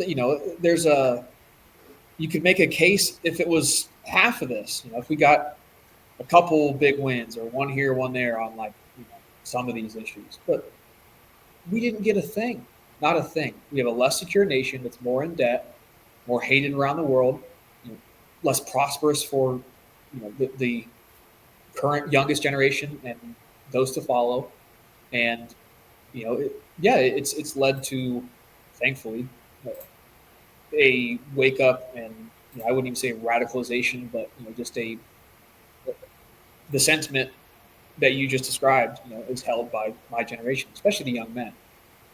And there was it's funny to see how it's still portrayed, dang, doggone commie Gen Zers. It's like, well, first of all, cut the fucking federal money to the colleges if you're so worried about that. You won't even do that. So do it in the name of Israel. Right. B, those are your kids. Who raised these people? I promise you, en masse, it is not what is portrayed by most of the especially right-wing medias. There is, and I could be a little ignorant based on my location, but I've spent the better part of the last 2.5 or 3 years discussing these things with other young men, just having conversations about politics, in a non-political manner. It just comes up, helps me learn. I've enjoyed it, but it's turned into a skill where I can kind of pill people, it's not a cringe superhero costume I'm going to try and wear, but I try and spread ideas and information and truth, especially in my generation. But it's the end of the cycle. I mean, what have you left us with? Not a whole lot, Luckily, it didn't damage, our psyche enough to the point where it led to a radicalization, around a terrible idea. I'm still fighting off a lot of the collectivist and more, right-wing big government ideas within it. It's a battle between more libertarian folks and more, right-wing socialist, nationalist, collectivist, insert term here, on the right within my generation. But yeah, it's what do we have here? A corpse right. That's on its last legs, and it's you've murdered the nation, and the truth opposes that ideal, in itself, and we're not going to stand for it. Simple as you and me, everyone else here, but it should be a incredible motivator to all of us. I got to remind myself too. The black bill's long gone, but everything that we've said here tonight and everything we'll say is all in the basis of this nation and the people that live in it, because that's all that matters.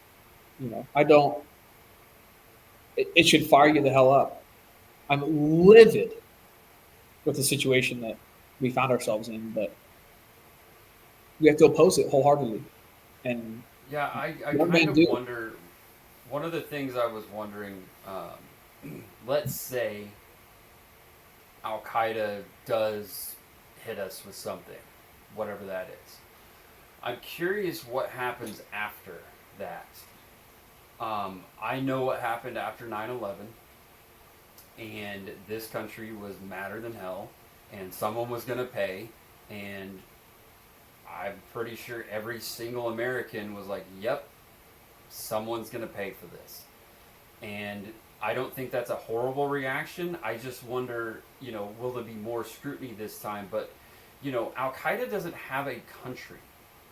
They are a organization that's basically worldwide. 100% worldwide, from the Philippines to, I've even heard, in South America at this point.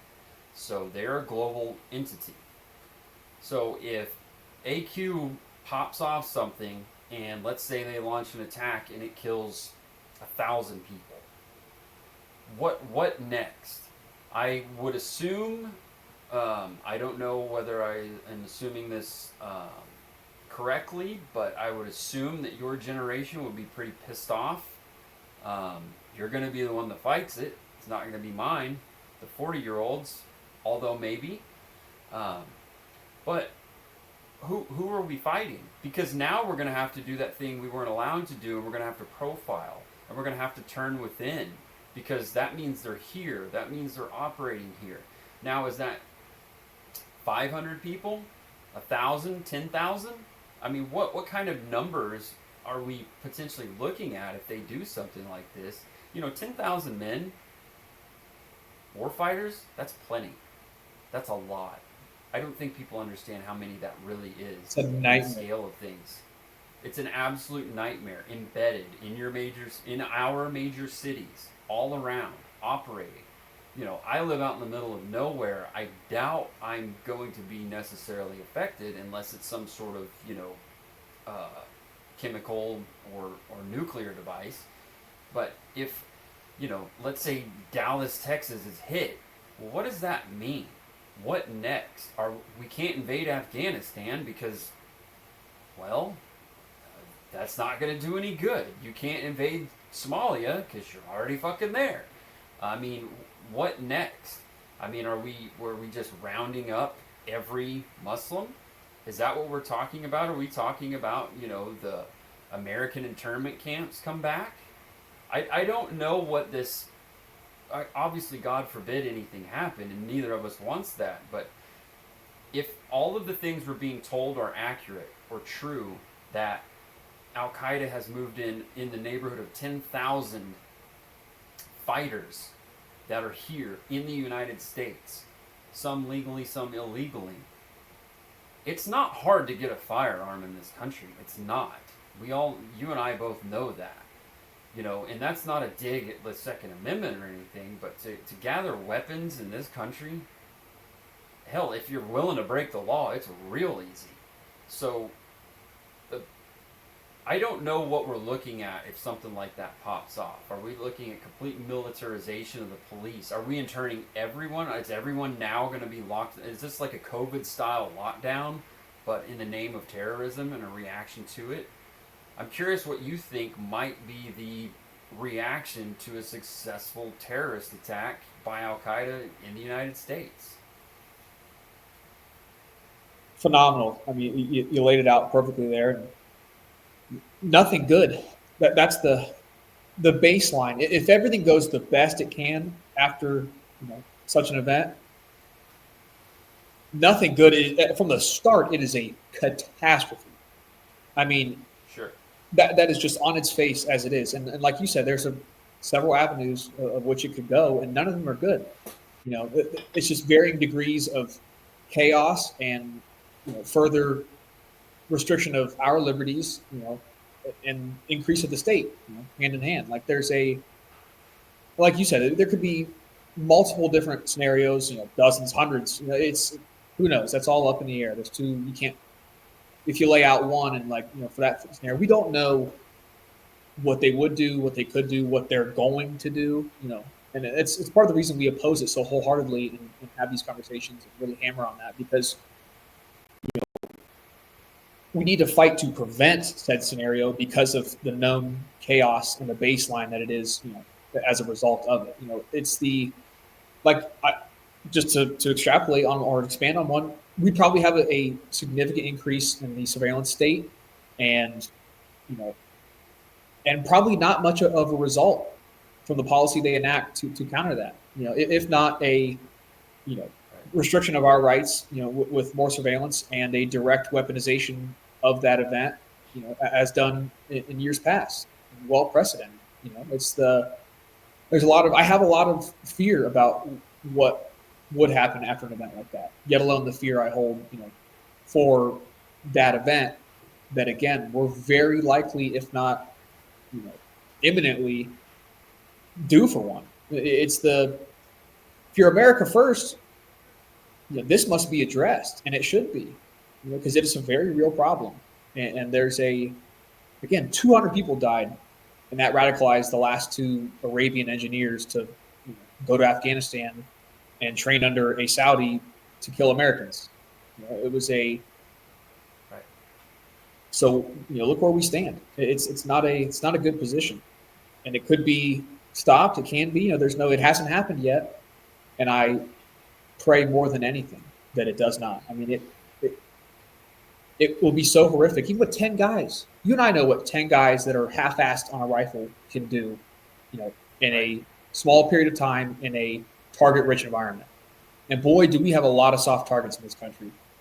Too many. It's a miracle that we haven't had 100 people vaporized, out front of a concert that some mom saved up for 6 months to take her two daughters to, because dad shot himself after he couldn't get care from the VA, after 4 deployments and a phenomenal career. That's the scenario that we exist in, and that's what we have to oppose. I look at it too of if this happens, my mind kind of went conspiratorial as you were talking about. After the after effect of this, was COVID a dry run for some sort of, and I know that narrative is out there that COVID was a dry run, or the first run of being able to get mass compliance of a people's and a worldwide and blah, blah, blah. But, maybe there's some legitimacy to that. Even if that wasn't the intent, the data is still out there if you're a government of what happened under that scenario. The illusion of safety. When you're talking about a virus that's creeping around, and a lot of stories come out of that where it's like, well, Bob and Cindy down the road, they did all the precautions and went above and beyond, and they both got it, and we barely did any of them. Neither of us got it. So you can't really police that if you're the powers that be, and you can't really overcome the just empirical data of lived experience. I hate that fucking term. I can't believe I used it, but I didn't know another one to use. But if you're talking about, well, hell, there might be armed gunmen that just the next time you want to go to a movie, they shoot it up, or they blow it up, or there could be a bomb in this car or that van or this, that, or the other. I mean, just look at the response to the Boston bombing marathon, or Boston Marathon bombing, and the response after that, and what they did to those people in Boston. And they were looking for one guy, and they shut down like multiple blocks and houses, and they were forcing elderly grandmothers out of their own homes at gunpoint by full-blown SWAT teams, looking for one guy who they were pretty sure was unarmed. If nothing else, he had a pistol. And we're doing what? We're dragging you out of your home? And you don't even know, you have no reason to believe that he's in this house, but we're dragging a United States citizen at gunpoint, an elderly woman, out of here? How does that make any sort of sense? To look for one guy that was ignored by our intelligence agencies. I don't know if you know, but the FSB... That was possibly trained by us. Yeah, I mean, I don't know if I've seen that, and it could be right. I'm sure there is, but this is confirmed 100%, and almost no one knows this. I didn't until like shit in the last year. Sometime I either listened to it or came across it reading, but I mean it's on the record, dead to rights, confirmed that the FSB gave a warning about the Tsarnaev brothers to the United States government and to the FBI directly, and they blew it off because you don't need those Russians. What are they? Or merit, the egotistical, we're better, elitist attitude that they have. Yet alone, these people that run these federal enforcement institutions. I mean, they blew it off because we don't need the FSB. We're the American FBI. Fuck those people. They're right, But Right, right. and you can give them credit. There are reasons to be suspicious or to not, like to vet it, but you do that. You don't just blow it off. But yeah, and now Americans are dead. Right. Not only are they dead, but just the amount of, if you were one of those local citizens there in the Boston area, you're going to be freaked out. And I'm sure that old lady and many old ladies like her were freaked out that, oh my God, these terrorists are on the run in the area. And oh my God, they killed that cop and took his gun. And oh my God, they had a shootout with other cops in the street and they got away. And it's like, okay, again, the kind of ugly American, if you will, of like, we have so much peace and tranquility and security in our country that these things are just unimaginable. And when they happen, people cannot function. And I don't really expect them to be able to function. I mean, Yeah. you live in an area where, I guess maybe you can own a firearm in Boston, but I don't know what that barrier to entry is, and everybody's telling you how horrible they are, and they just lead to crime, this, that, and the other. So, you pull that shit in my area, well,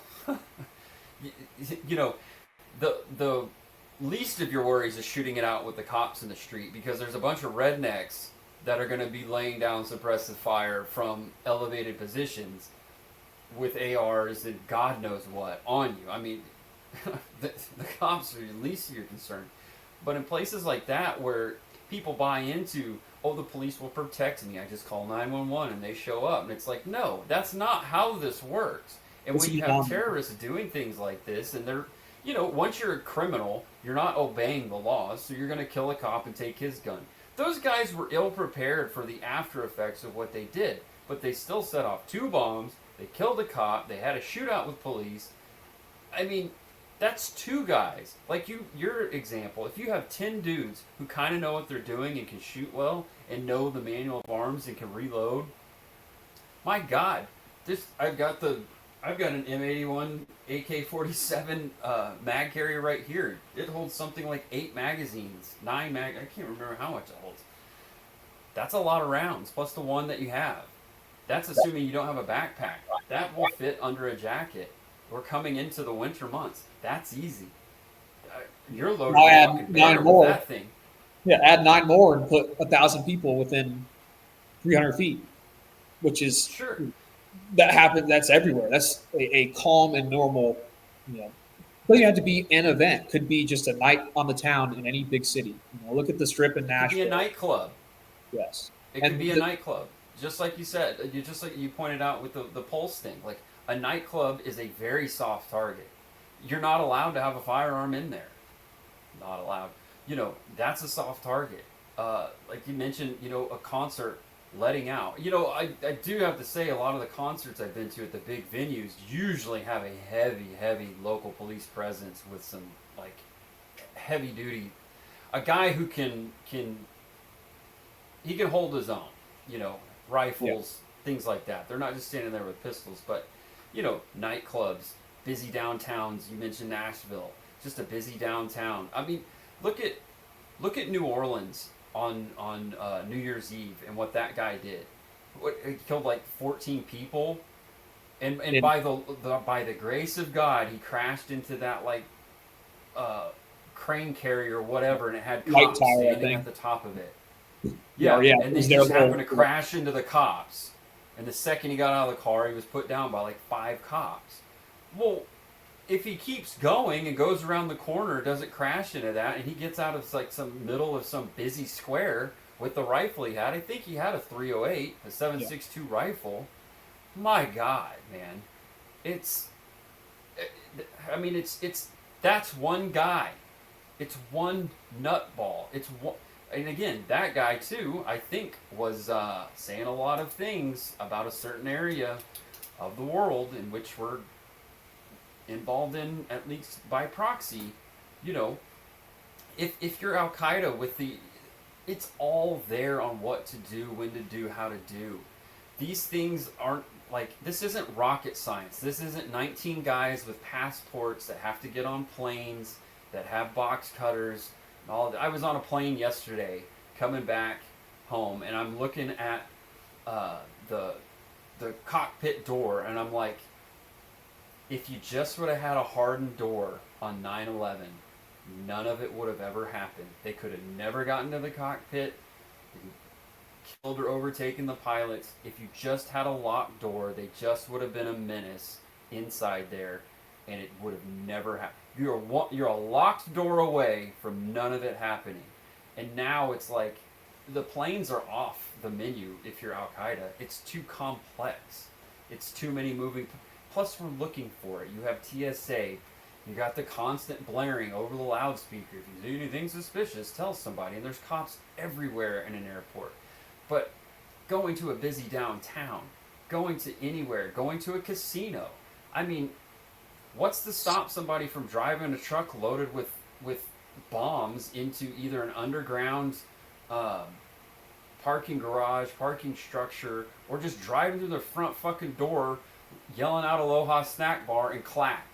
And now you have a 5,000-pound bomb that just went off at the front of the MGM Grand.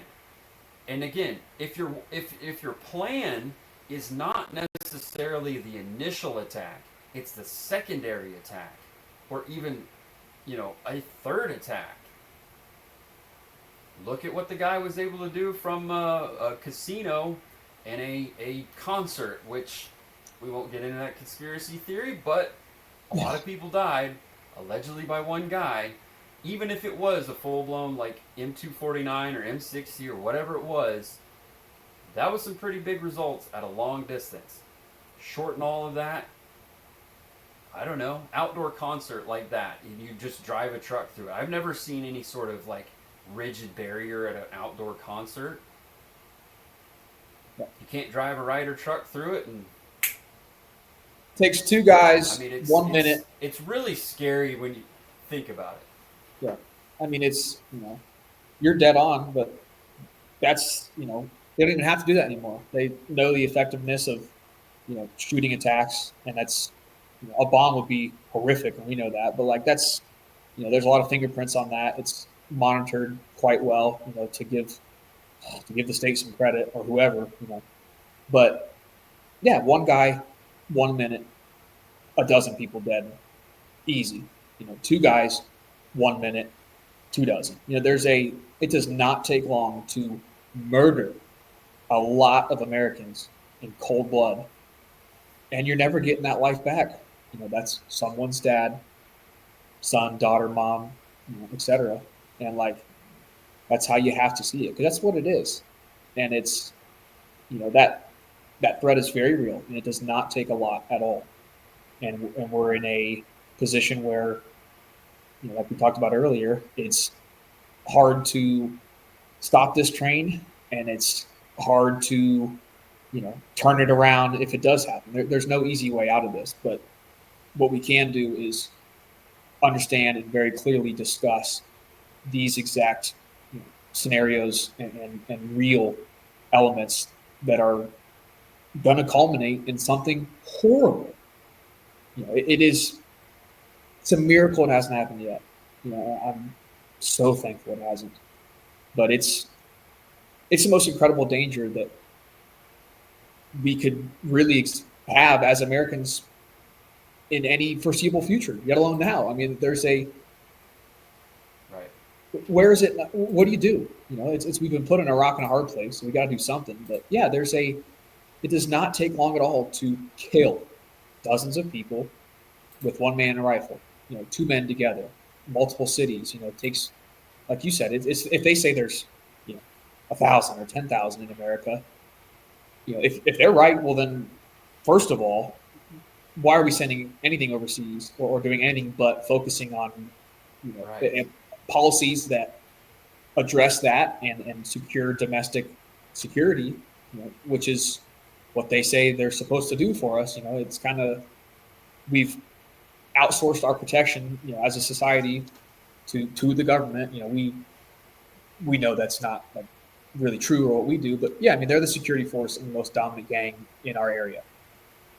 There's no you don't get any protection from that agreement, which you're supposed to. There's nothing that comes back our way, yet alone, protecting us from this scenario, which they themselves created and continue to propagate. They use the same lines and run the same bullshit narratives to continue this failed policy that has failed and blown up in our faces domestically and abroad for 25 years.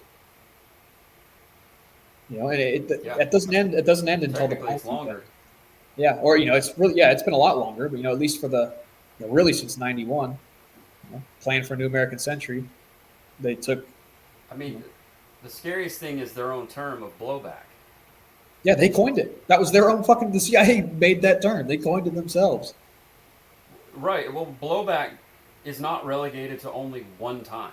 What's the blowback of 25 years of terror wars of GWAT? The global war on terror. We've yet to see if or what blowback from that really looks like. And talking about 10,000 or 1,000 fighters or trained fighters or whatever is horrifically scary, but 100 is horrifically scary. That's 10-man teams. That logistically, that's pretty simple. If you do 10 cities, 10-man teams, that's scary. And it's It's what we face. There's it's simple as that. That is the exact scenario we're in, and it hasn't happened yet, so we have time to stop something, anything, part of it, some of it, whatever. We can make proactive action now, but if the level of attack that's possible happens, even if it's half of it, it's 50% of 100, and 100's a nuke, zero's nobody dead. We're halfway through it. It's horrific. It wasn't as bad as it could have been, but it happened. They're going to weaponize every bit of that, and it's very likely that we get nothing but the same policies, if not, an exaggerated status quo like ours now, just amplified. They'll take that and run with it, and they're itching for one. Whether it's they capitalize on anything they can to benefit their desires and what they plan on doing, whoever it may be. Let's say in this instance, our federal government and its allies, or just our federal government. I mean, that's exactly what they would love because they need one bad. We have the internet now. The internet has broken the monopoly of information that was held for the most part by institutions for all of human history.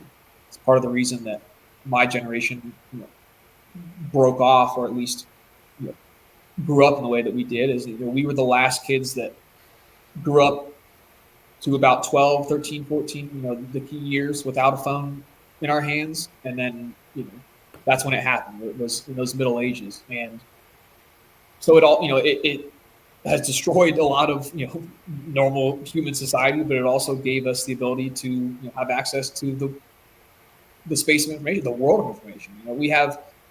So they need whatever they can get to turn the tide back in their favor, in any way, yet alone the information war, which is this is the front of politics and the battle of good and evil is information. You can see a cornered dog just gets more and more desperate, and they're looking for any hook, line, and sinker that they can fucking latch onto and run wild with.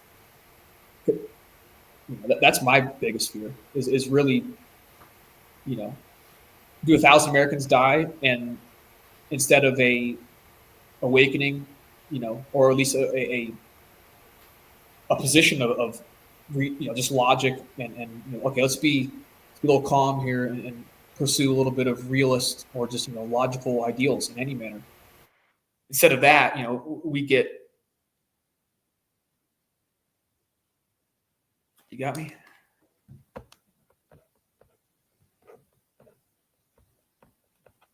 Some connection issues. Rudy? Yo. Okay, looks like you're back. Can you hear me? Yeah. Yeah. Good? Yeah, we're good. That was that was great stuff there. That that gets into the.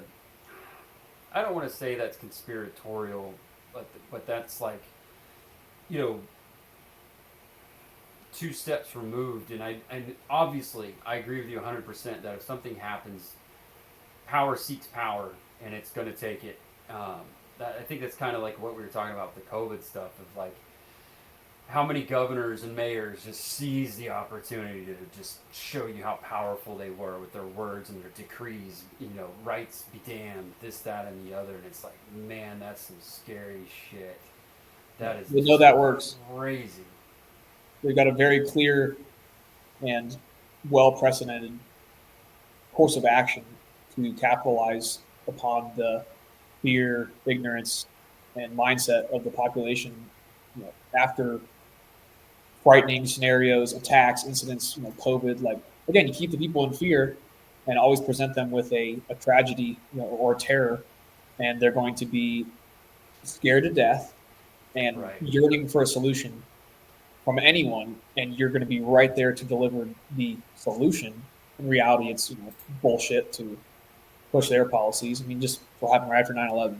They took the American people had a genuine and what I fully believe to be a proper reaction, and then they took that, capitalized on it, molested it, and then screwed over everyone that supported them, with good intentions, honest hearts, and open homes. I mean, how many people sent their only child to go fight in Iraq or Afghanistan? No, they their didn't only have child. to send them. They volunteered to go. Yeah, so I mean, and they relied. A lot of it was they took advantage of that, and it makes me sick. That's what radicalized me was my brother. He was a Marine and was a contractor and served with a couple people I know on here. I mean, he spent 17 years over there, and like a lot of guys of that era, got pushed out by the absolute callous and complete disregard for them, their men. The whole look at a lot of the old GWAT hitters are not sending their boys. It was that's probably the biggest statement, and I'll tell everybody this too. I was 17 when 9/11 happened, and I didn't join, and for the longest time, I kind of beat myself up over it that I didn't go, I didn't do the thing I should have done, I wasn't patriotic. There was a lot of kind of extenuating circumstances at the time for reasons that I didn't. I'm not going to get into them now, but circa 2011, 2008, somewhere in there, where it was like, man, I really should have. It was basically at the end of where I could have even thought about joining up, and I kind of like almost like survivor's remorse, if you will, or survivor's guilt, whatever they call that. It's kind of along those lines of like, and it would almost get worse when I would be around guys that had gone over there and were missing a limb too, and it would almost be worse for me. Just like, fuck, man, they did all that, and I just stayed stateside like a bitch, and they gave so much for the country. But it's like, as you talk to those guys, they would be like, no fucking way my kids are going, no way. And it's like, man, that means the most when they're like, because they was starting to set in even in 2011 of like, what are we doing?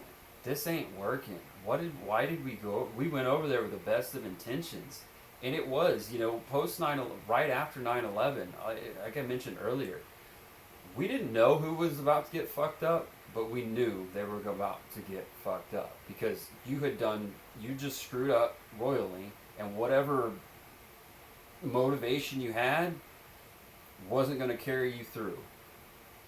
But it did. And we spent all of that money and all of that crap, and we are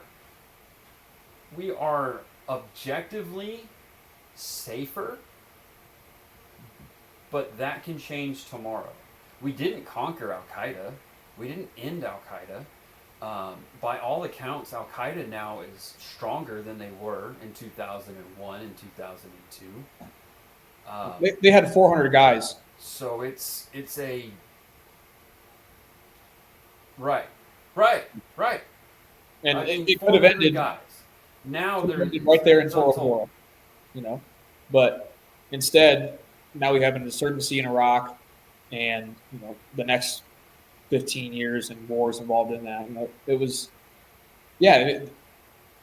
400 guys, give or take. A bunch of foreign nationals and some domestic.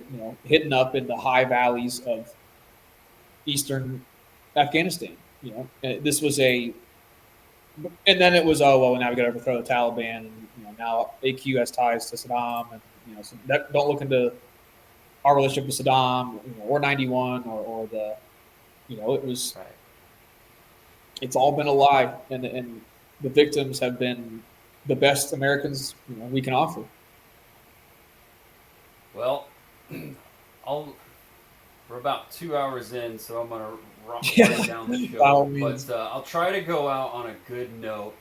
Positive note. As far as like, kind of a white pill, if you will, of like, a lot of guys gave their lives, and a lot of guys did, never came back and lost limbs.